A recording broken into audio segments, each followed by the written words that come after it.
guys, so ngayon nandito tayo sa NLEX. Ayan. At gawing may kawayan na yata ito ano. Ngayon kaka-out ko lang galing sa trabaho dahil paiba-iba yung oras ng ating shift, no? Minsan pang umaga, minsan tayo ay pang gabi. Pagpasyaan kong dalawin yung isa nating tropa, no? Siya po ay gumagawa ng iba't ibang klase motor, mapa manual man o mapa automatic. Share ko lang sa inyo guys, dati kasi ako ay naka Motorstar Z200. Yun yung pinakaunang manual ko motor, ano. Ay nga sa motor na yun ay nakilala ko itong aking tropa na si John Larry Beltran. Ayan. At sa merong Motorstar na ayun nga nabanggit ko, Z200, ay isa po siya sa mga kilalang mekaniko. Isa rin po siya sa mga kilalang seller ng mga piyesa.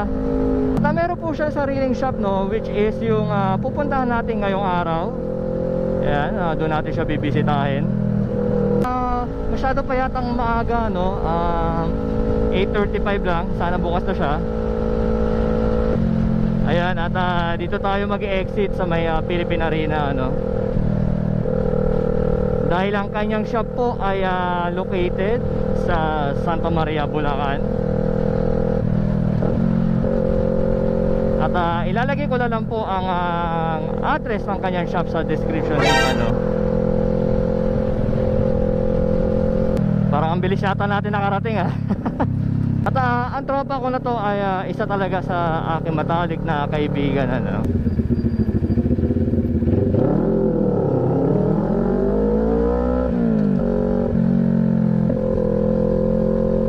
Parang ngayon nga lang ulit ako magagawi sa kanilang shop.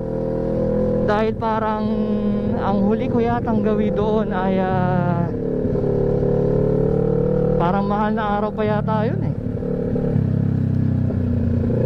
biglaang ride. Ayan. Dahil alam nyo naman minsan kapag biglaan natutuloy. Minsan kung ano pa yung pinilano nyo, yun yung madalas hindi natutuloy, ano. Tapos kapag biglaan, ayan. Kasi syempre wala ka ng takas, di ba? Pero syempre of course pwede ka namang tumanggi, still depende naman sa iyo yun. Pero kasi syempre hindi rin naman na ibang tao, ano. Kumbaga parang siya na nga yung gumawa ng way, di ba? Para makapag-bonding kayong magtropa, di ba? Yung pa lang dapat ma-appreciate mo na, no? Masyado pang maaga, 8:39 lang. Meron naman tayong plan B. Kung sarado pa, siguro mag-aalmusal na muna tayo, ano? Kung saan man dito may makita tayo.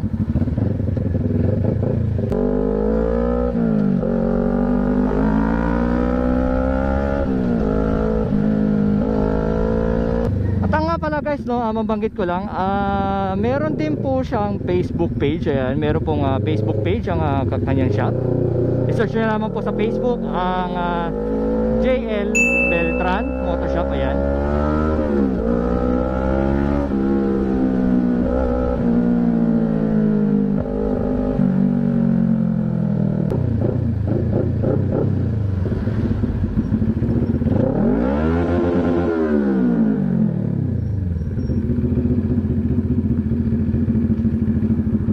Naku,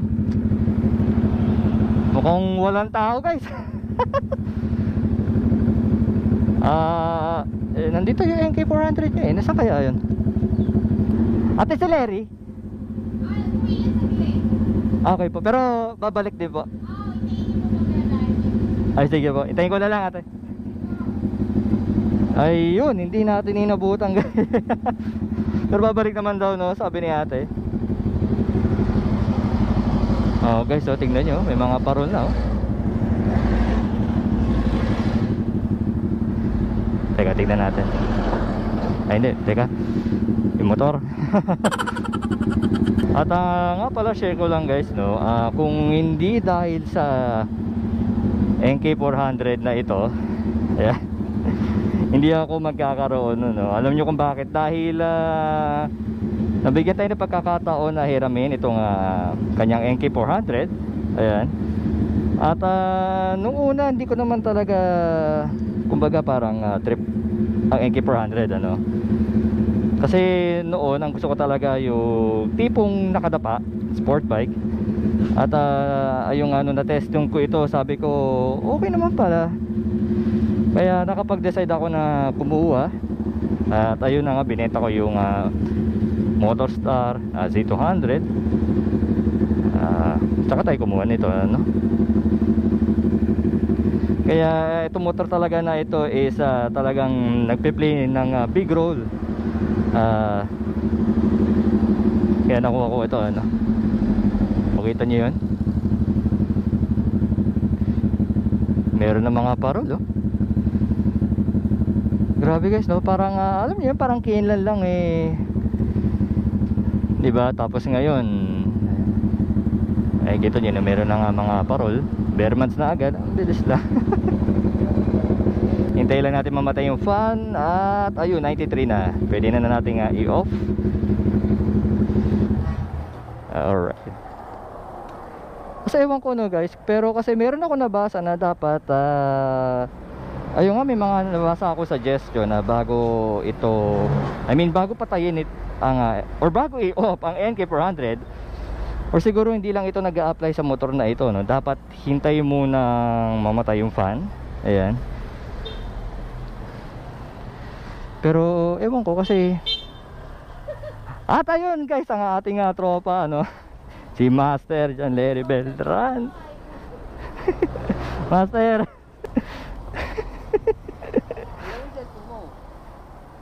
Sige. Yung? Para di ka makalayas. Ay, sige Master.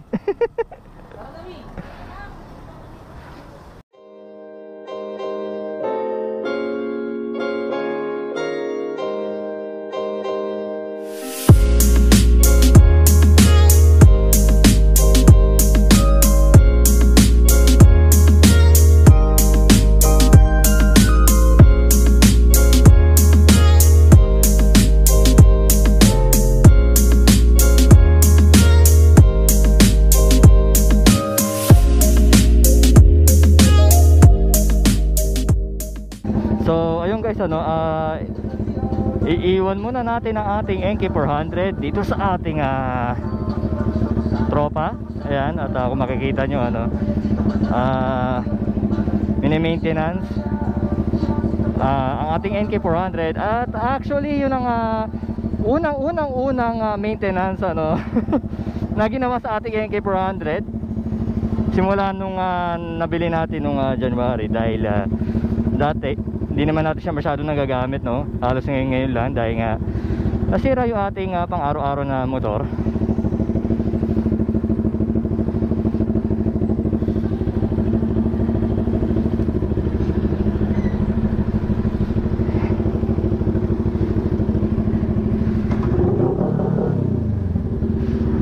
Walang delay.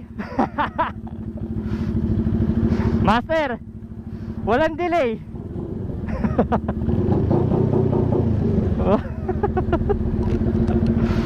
Walang delay yung kanya ano.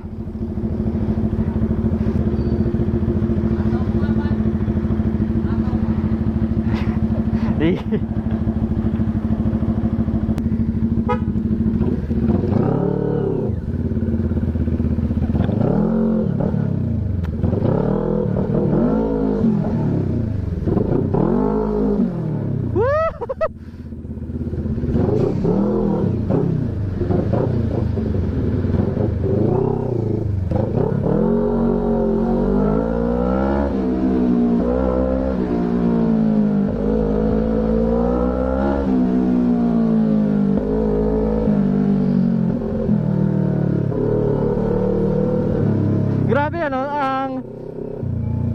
Grabe, parang ang laki ng pinagkaiba. Mas malakas to Woo! Grabe.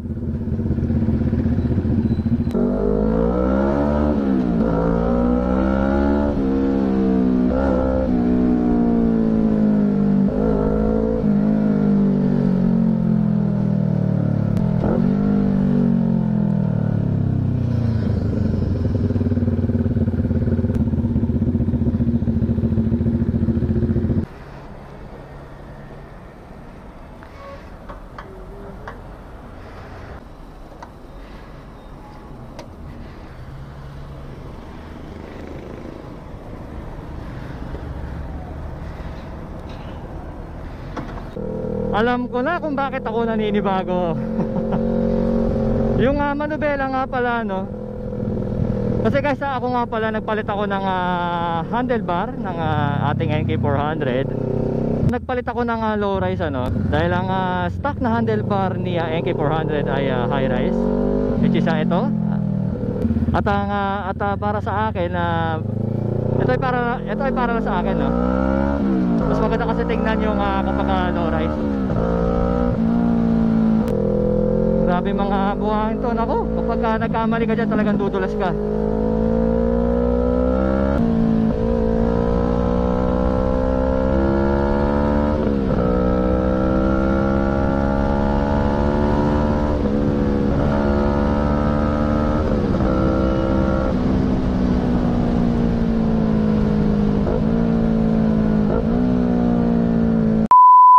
Ngayon kukunin na natin ang ating NK400. Ayan. At kung mapapasin nyo or ewan ko kung kita dito sa video, no? Pero maambon.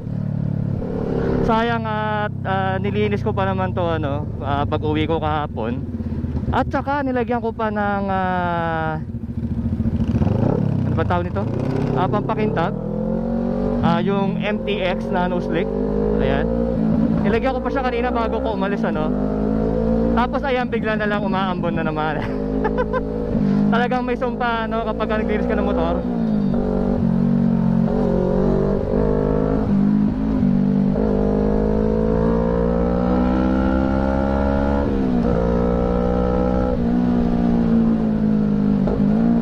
Sayang lang yung linis ko. Siyempre kapag ginamit natin, hiniram nating malinis, dapat ibabalik din nating malinis, ano.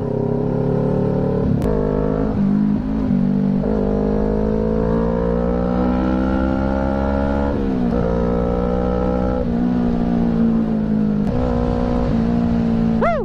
Grabe, umulan pa. Grabe, may sumpa talaga eh.